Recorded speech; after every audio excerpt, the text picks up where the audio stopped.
But the heavy black sand here, right, already got gold in it. We're here in the remote, mountainous region of the Philippines, embarking on an exciting and educational journey inspired by Wakahorne Heke's book, A Rough Guide, Treasure Hunting in the Philippines. In this video series, we'll be following the advice from Chapter 10, Building a Sluice Box, and the Art of Gold Panning. The main problem in gold mining is in overcoming unknowns. Until you find them, you do not usually know where the good gold deposits are located. If it were really easy, all the gold would already be gone. The fact that so much gold is being recovered by small-scale miners today proves it was not easy to find in the first place. Otherwise, the old-timers would have found it all. The old-timers had it much more difficult than we do, but it is still not that easy. When you get out into the field, you are mainly faced with not knowing where the gold is, and this is where it comes down to you and your ability to overcome problems and the unknown.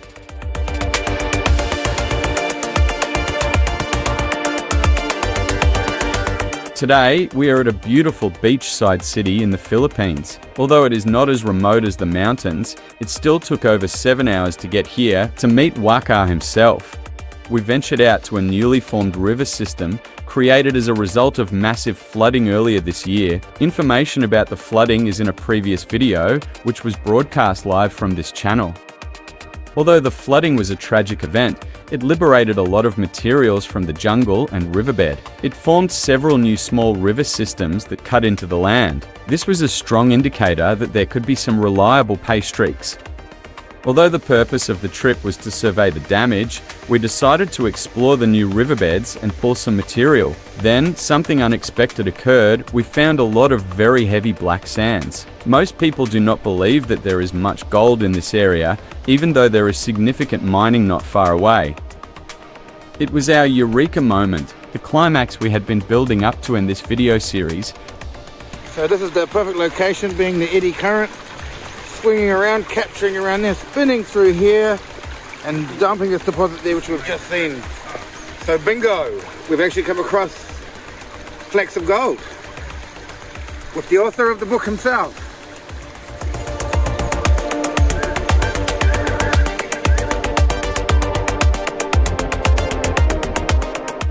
A lot of that goldy color stuff is actual gold? Yeah. Well, not all of it. Yeah. That is not gold. That's orange. Oh, look, gold. No, look. She's got...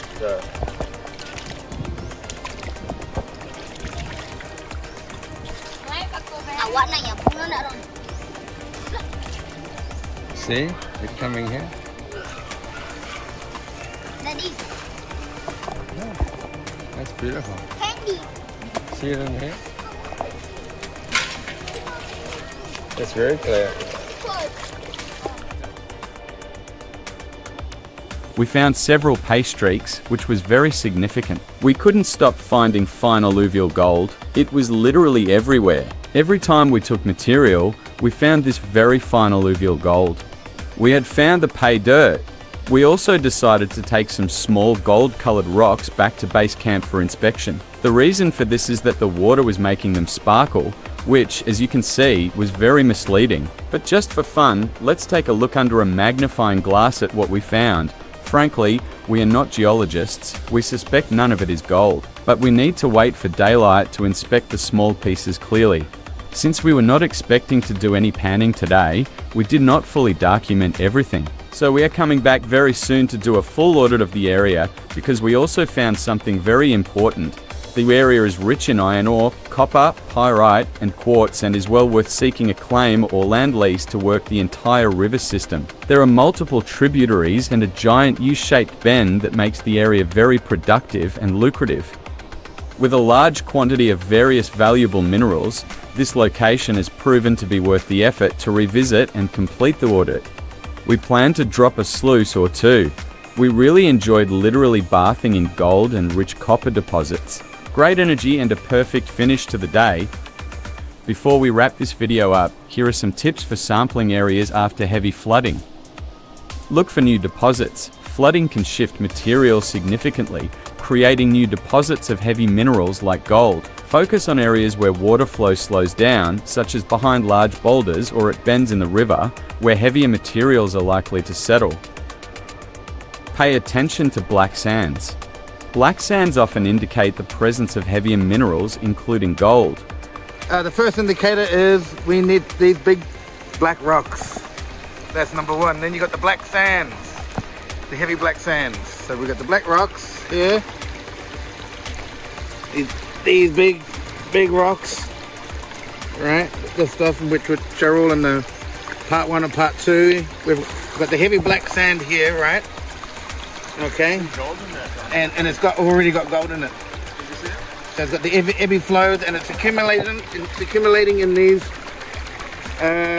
pockets behind the. These sands can act as a natural indicator of where to start panning or sluicing. Sample different locations.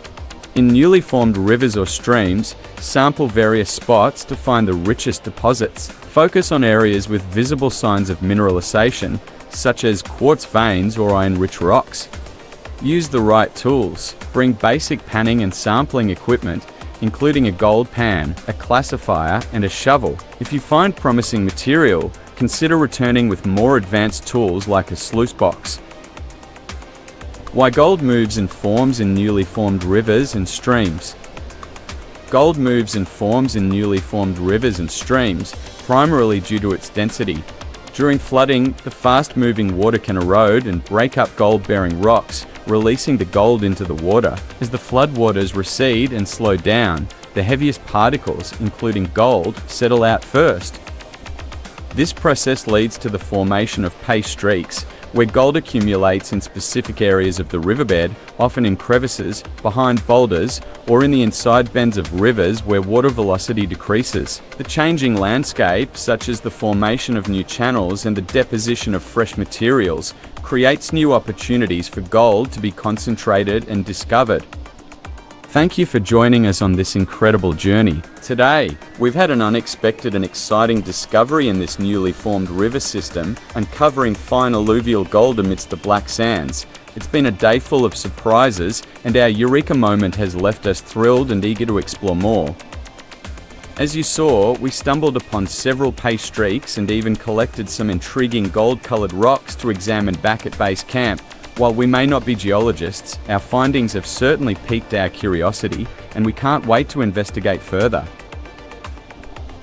In our next episode, we will return to this promising location to conduct a full audit. We'll document the area more thoroughly, bring in proper equipment, and take a closer look at the rich minerals we've found. This includes exploring the potential of iron ore, copper, pyrite, and quartz deposits that we've only just begun to uncover at this bonanza site.